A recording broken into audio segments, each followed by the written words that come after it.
Hello, everybody, and welcome to another episode of Grace Covenant Chats, brought to you by Grace Covenant Church here in Philadelphia. I am your host, Caleb Watt, here with my intelligent, knowledgeable co-host, Pastor Doug. P-Doug, how are you doing today? I'm doing well, Caleb. How about yourself?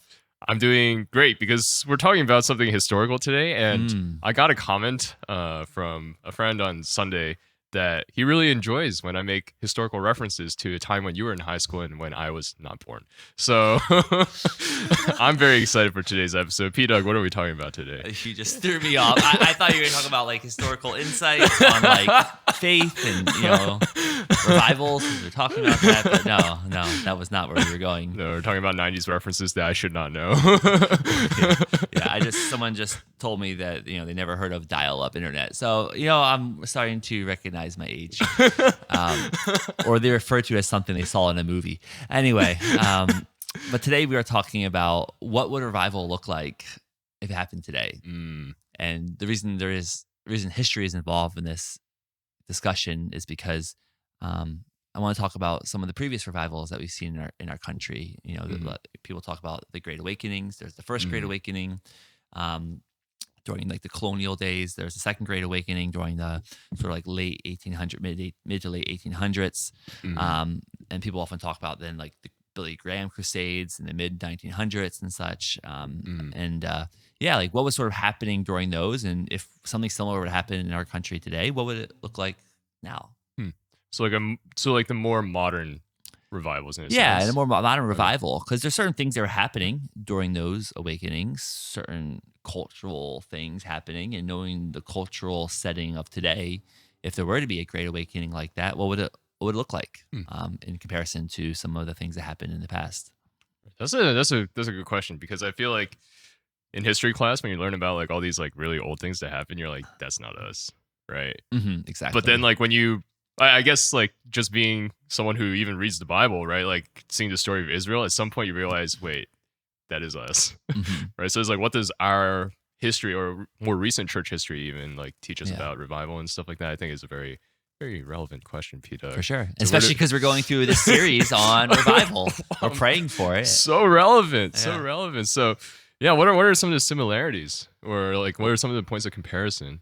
Well, before we get into that, actually, I want to bring up one statistic I heard that was actually kind of sad. I actually heard this just as I was driving in today, so I didn't even have this as part of the preparation, but I wanted to squeeze this in here though. Was that in the past like 20 to 25 to 30 years, there has been a anti-revival, if you will, of people leaving the church. And the number of people who have left the church in these past 25 to 30 years, who have left the faith, is greater than the number of people who were brought to faith in the first Great Awakening, the second Great Awakening, and the Billy Graham Crusades combined. Oh, wow. So all the revivals that happened in American history, over the past like 250-ish years or so of American history, all those revivals, like, to the extent that people were saved and all that, even more so were people leaving the church in the past 25 years. It's kind of crazy to think about, but that's, I guess, the cultural reality that we're living in. That would be like the Western church. Yeah, I'm talking about in America, in America, in this country specifically. Yeah, because I think when you look abroad, like Christianity is rapidly growing in certain parts of the world. So what does history say about that, P-Doug? Yeah, what does history say about that? That's good. That's a good question. So, I think it's important to look at like some of the previous awakenings, what was sort of happening at the time. The first Great Awakening happened in pre-revolutionary times, America, and the colonial times. A lot of people associate the first Great Awakening with Jonathan Edwards, who was in New England. He's pastor there, preacher. And I think the first Great Awakening, a lot of it centered on sort of like these powerful preachers and the messages that they were preaching, particularly messages of sin, repentance, messages of grace. It was sort of like a next step in the evolution, I guess, of justification by faith alone, which came during the Reformation. This is sort of seeing it progress now and just like more understanding of it, being able to better articulate it. And you see that in the preaching of people like Jonathan Edwards, George Whitefield, you have John Wesley, all these sort of preachers were there during this first Great Awakening happening both the U.S. as well as in Europe too. But yeah, I think it centered around sort of a lot of like strong preaching, a very robust theology, particularly theology of sin and grace, and that really spoke to the people at the time. This is sort of like a post Puritan time frame too. So the message of like sin and grace was very powerful for the in that time frame, and people reacted strongly to the gospel. Wait, why would it be particularly poignant at that time? Because Puritans are known for being a little more rigid about the law and things like that, and so this message of grace really speaks, I think, strongly to that. It's grace of forgiveness that we receive through Jesus, and I think that's part of why it really spoke strongly in that time. Like this depth of God's love for us, the depth of the grace He shows us in freeing us sinners, from our sin. It was a very powerful. I mean, it's still a powerful message. That's the gospel, right? Still powerful today, but like, yeah, it really spoke powerfully. And these preachers were able to articulate it really well. And I think the preaching, particularly, is part of the. It was part of why that the awakening really happened in such a strong way. That first Great Awakening happened in such a strong way. So was Puritanism like a thing in both Europe and in America? Well, because I feel like it's more associated with America. Yeah. And the Anglican Church, right? And well, it was like the Puritans who, went across, right? Right. Who left because of religious persecution and fled Europe to come to America, right? And so, So the cultural atmosphere in both Europe and in America was similar. Yeah, a little bit. I mean, also, but in Europe, though, you still had like the Catholic Church, remnants of it. You started to see other, like there was like almost like an anti-Reformation that was happening. The Catholic Church started trying to like take ground back from that, and so that also helped to contribute to the popularity of like the message of like of grace, of faith alone. In that time frame as well. Sort of like combating the anti-Reformation from the Catholic Church.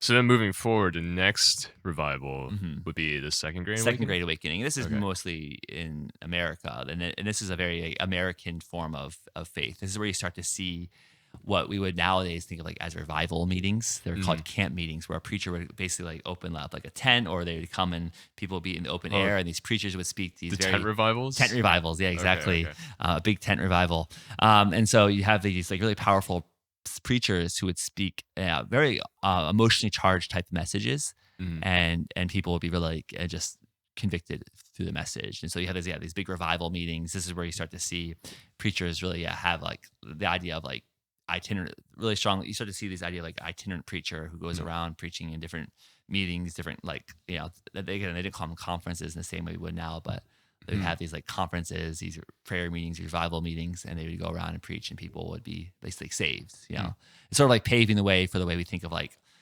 evangelistic crusades in the 20th century, like the Billy Grahams and such. But there's people like Charles Finney, preachers like him who would be going around and preaching. And one of the critiques of that it was a very emotionally charged, it was a lot of emotionalism. Some people think that the message was a little watered down in order to elicit a reaction from those who were listening, as opposed to like the first Great Awakening, which was a little more like robust in its theology. But I think it has to do with sort of what was going on at the time, because and intellectualism was really strong, especially in America. Like by the time of like the Revolutionary War, there was actually fewer people going to church than going to church. There was, like 80, I heard a statistic, like almost like 80% of people weren't going to church by the time of the birth of the U.S. As its own nation, after the Revolutionary War, because there was a lot of like deism, this really strong, just intellectualized faith. Thomas Jefferson ripping out the Bible, or like crossing off things he doesn't agree with, all that kind of stuff, right? And so you have deism as really strong cultural trend in that time, and that took hold, I think, in the country in its young days. And so with this really sort of intellectualism permeating through the country, the Second Great Awakening spoke more to the emotions, to make faith more like a lived reality, like an actual tangible reality. And I think that really spoke to people at that time, and that's why it was so powerful. Having these camp meetings where God is like really present, where where people really experience God in this an emotional way. Like we shouldn't discount a movement because it's emotionally charged. You know, I think that just shows that God was present in a powerful way. Yeah, were there excesses? Probably. I think you can say that about any revival. There's always excesses, people taking things a little too far, they get excited, all that kind of stuff, right? I mean, even in the First Great Awakening, people were criticizing people in Jonathan Edwards' churches for some of the things they were doing. If people are like, oh, these people are going wild, they're like moving, they're like, you know, in weird ways, they're like, I don't know, like dancing, or they're just like, you know, shaking and things like that. People got a little uncomfortable, but you know, yeah. But now I'm not saying that was excesses, but the reality is, like, people start to critique when they see things and they think things are going a little too far. And maybe there was some excesses, but the reality is, though, like, it seems like God was really moving, and that really changed the trajectory of faith in the country. Made faith, it brought faith back into the forefront. Like I said, faith was sort of falling behind in the country. Like, people take for granted, they think, oh, people assume that the country must have been like more Christian 100, 200 years ago, but that's not necessarily reality. And in fact, actually, America became most Christianized in the 20th century during the time of like the Billy Graham Crusades and post World War II, and the sort of like time of like rebuilding, and like the sort of the time the country was really growing a lot. That's when faith really became much more mainstream, you know, than it was ever before. And so actually, like the mid like 20th century was probably the time of like the most Christians in the country at any point. So what happened during the Billy Graham Crusades?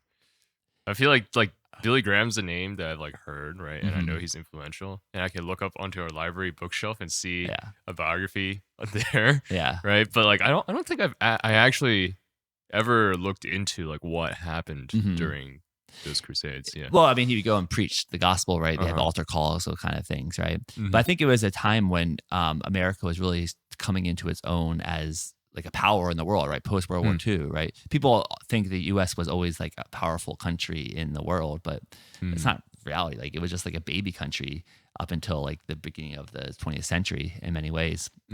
But really, after World War II is when the U.S. really became like a dominant force in the world, and somehow like Christianity got sort of tied to that, became like this American thing. And I would need to do more research to understand how that happened. But obviously, you have your Billy Grahams and others who were preaching the gospel at that time. But it was a time of optimism in the country, and I think in that time, you know, obviously part of that is like God's movement, the Holy Spirit.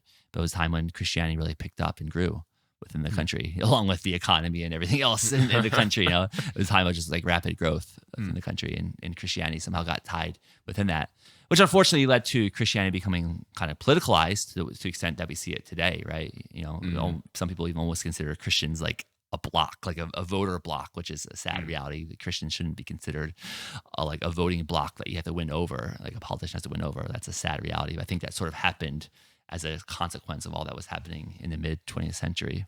So would you count that as a revival? Yeah, it's still as a rival. I mean, I think, you know, obviously it got like sort of usurped in a political way at some point, but I think there's genuine faith rising, and so many churches birthed out of it. Like, so there were so many churches. There's like church plant movements that were happening after that. You see like missionary, like missions starting. You see the growth of campus groups. Like you have your IVs, your Campus Crusades, all those growing in the 20th century. So I think there's a lot of good things that were coming out of it. But obviously, yeah, there's always, like I said, there's always excesses and things that, you know, that don't always go the way you would hope. People using things for their own gain in certain ways. Right. Yeah. So then how does all that, unless there's like another revival that you want to talk about? No, that was it. Okay. Yeah. So these three big revivals that happened in America, how does that cast like a prognosis for us now? Yeah. Right. Like how does our current cultural context like compare? And like, what do those revivals show about, I don't know, whether or not revival can happen now? Yeah. Well, I think it shows that revival speaks to what people feel like they may be missing in the world. And that's reality, because like, you know, when we see our lack, because when we get drawn to God, right?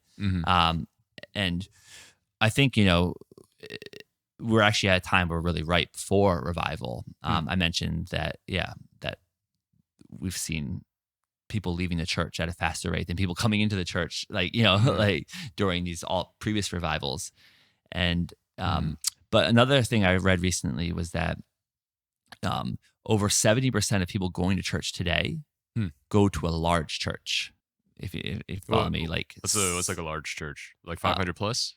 I'm not. I have to go back to see what it was. I think they're Mm-hmm. talking about like not your small churches, like your like your smaller like church that you see like on the road. We're talking about like the big churches, big complexes. Yeah, I'm sure they have a number. I don't know exactly what it is, but I think what we're seeing is a consolidation of churches of Christians. I study business, right? And when you have a dying industry, right, you start to see consolidation in that industry. Right. Think about like PCs, right? PC companies, it's sort of like a dying industry. You see consolidation of PC companies because you start to like have to like companies buy each other out, things like that. And I think we're seeing a consolidation of churches in our day where we see mega churches. People talk about, mega churches and big churches are growing. But I think a lot of it is actually a consequence of smaller churches dying and Christians wanting to go to like safe harbors.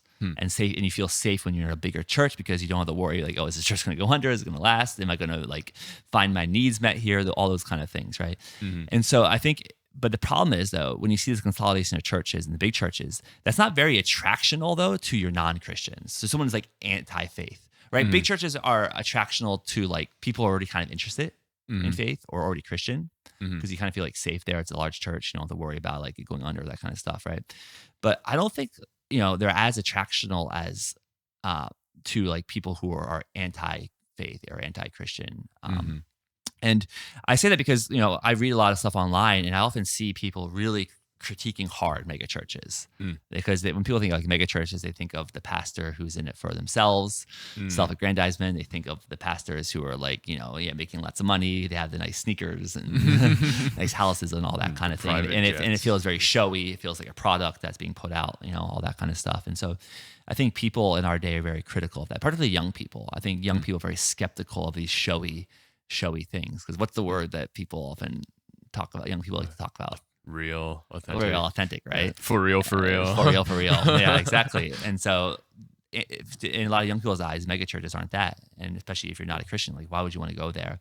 And so, I think actually, if we were to see revival in our day, it has to start actually like in the small context. It has to start in the smaller churches, the churches that are more real and more present in the places that they are. More present in the neighborhoods that they exist in, more present in the cities they exist in, not just like a destination church. Because I don't think that's going to attract non-Christians, right? The destination church, because it feels like a product, feels like a thing. But if you're already Christians, like, I might want to go to that kind of church because I'm with people who are like me. But if you're not a Christian, you're not going to feel like the people in that church. And so I feel like if we're going to see revival in our day, it's going to happen in the smaller churches that are more local, that more recognize their calling locally. And they're okay with like being on the smaller side, right? I think the growth and consolidation is not going to be necessarily an attractional model for like non-Christians or those who are against Christianity. But what about revival as it begins in the church? Because we talked about that last time, and you've been talking about that in your sermons, right?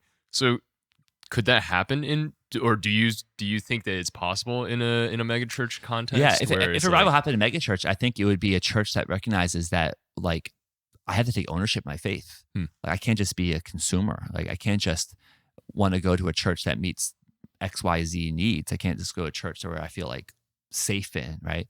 I don't mean like obviously you should feel safe in like like an emotional way, but I mean like some people go to church because they just want to blend in. They don't want to feel like they have to do much. They don't have too much asked of them. But I think if you were to see revival in the context of like Christians already in mega churches, we'd see churches full of people who really get a sense of mission and ownership and are willing to like step out of that and to maybe even plant other churches, or we see churches start to multiply, to not be afraid of sending out 300 people from like a church of 1,000, not being afraid to send out like or splitting a church in half, right? Not because they're dividing over like animosity, but they're dividing because they want to like have a greater vision for the different areas that God has called them. And so I feel like if we see more of that, that could show like I feel like that would show like a thriving church, is a church is willing to like multiply in that kind of way and never just getting content being this like a large size, always wanting to be reaching more people, always wanting to like be inviting more people, never want to be at a point where you're just like a destination church. You always want to be a church that's on mission and recognizes the importance of being locally planted. How does this compare then to the previous three revivals that we've Mhm. talked about? I think it's the difference is that people are more against faith and they're Hmm. kind of tired of it in a way that hasn't been seen before, Hmm. right? Because of social media and things like that, people have such strong opinions Hmm. of the church. Mhm. Because, and they've seen all like the falls of like all these pastors. They've heard about like the Mars Hills and those things, right? Right. That get blasted on the news, and so people are more aware of those things, and it makes them have really strong opinions of like what a bad church is. Mhm. And so I think that's the difference is like people have these strong views. And obviously you don't want to just like give in to what people think. But the reality is like, I think if we want to see a church that's more attractional where people are against faith, it's not going to be a destination type of church. It's going to happen in a locally planted congregation that really understands the needs of the community and seeks to love the community and seeks to not like think of growth as the number one goal. That kind of just reminds me of the early church.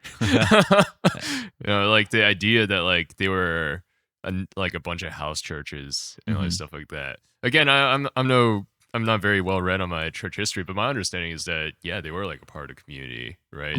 Like the Acts 2 sort of thing, giving to they had all things in common and gave to everyone who had need, right? And stuff like that.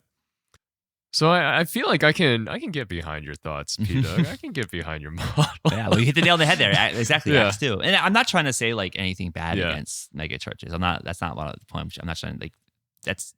I see too much mega church bashing. God Sure. uses God can work, right? And we shouldn't neglect the work that He does in larger churches as well as smaller churches. But I think in our day we have to have a greater recognition of the local church as a place of mission, a place of reaching communities, of being locally planted, and not always seek to like, and especially as Christians, we have to take more ownership of faith. We can't always just be seeking out the destination church. What did revival look like in each of our previous examples? Like the moment that it began, or like the moment right before it began, right? What would we call like this is the moment the revival started, right? And how would that compare to like what's the spark that ignited the barrel of gunpowder or whatever, right? And how does that compare to like our conditions now? Well, I mean, I don't honestly know enough to be able to like diagnose exactly what led up to those revivals. Sure. Where we're like all the different preconditions or seeds of revival. I mean, I would say at the end of the day, you gotta say like prayer. I'm sure there are people praying. The prayers of the saints is often what leads to like God's movement. We always see that throughout the scripture. Like, prayer is like God's movement is preceded by prayers. It's not like God moves because of prayers, but I think God always stirs a remnant to ready for His way, for Him to come. So it's all God's like hand at work through it all, regardless. But I think today what we can see is that there is a dissatisfaction with like the way things are. People are just like fed up with people are just fed up with so many things in this world. Like people want to complain about everything. And I think people are recognizing that they're not going to find satisfaction in anything else. Whether it be a political system or a philosophy of some sort, or even like their own ambition or goals. I think we're seeing people question all those different things in different ways, and we see that playing out in our culture all the time. And I think that is a sign that God could come in and show the truth of who He is, and show that what people really are looking for is Him. But we got to correct some of the false things that people have seen, right? The excesses of mega churches and sort of all that, like the glamour and lights and all that, the production and all that, right? And again, I'm not trying to bash those. I think God used them, but again, I don't think those are going to be attractional to like the younger generation in the same way that they were attractional to people like 20, 30 years ago. Yeah. That makes sense, P Doug. Yeah. Do you have any closing thoughts? Well, let's pray. You got to keep praying for God to move. Like I said, prayer is preceded. I mean, revival is preceded by the prayers of the saints. You got to keep praying, God, may you move. May you have the same heart as those throughout history who have cried out for God to come and to move. Yeah. Right. It's so interesting, right, to hear about revival again. Only knowing a very little bit of history on my end, but it's interesting to see like commentators, right, or like people who are like doing this sort of analysis draw those sorts of comparisons where it's like, as you said, right, like around the time of the First Great Awakening, the pendulum is like swung to the side of not Christian, right? Like not believing. I'm sure to believers at the time things looked really bleak. I'm sure like before every single revival, to Christians at the time things looked bleak, and right now things look kind of bleak. Yeah. It's like, is God about to do something Exactly. here? Right? It's funny how like when things look bleakest, it seems like those are times that God really comes. Yeah. So thanks for talking, Peter. Thanks for course. sharing your thoughts, and I think it encourages me in my prayers too for this sort of thing. Just always a stroll through history. Not the early 1990s or late 1990s. In the days of dial-up. Yeah, the days of dial-up and the terror before Y2K. But anyways, you have been listening to Grace Covenant Chats, brought to you by Grace Covenant Church here in Philadelphia. If you're new here, go check us out at philly.gracecovenant.net and join us on Sundays for our sermon series on revival. Yeah, wait, what was my outro? Oh, we will see you next time.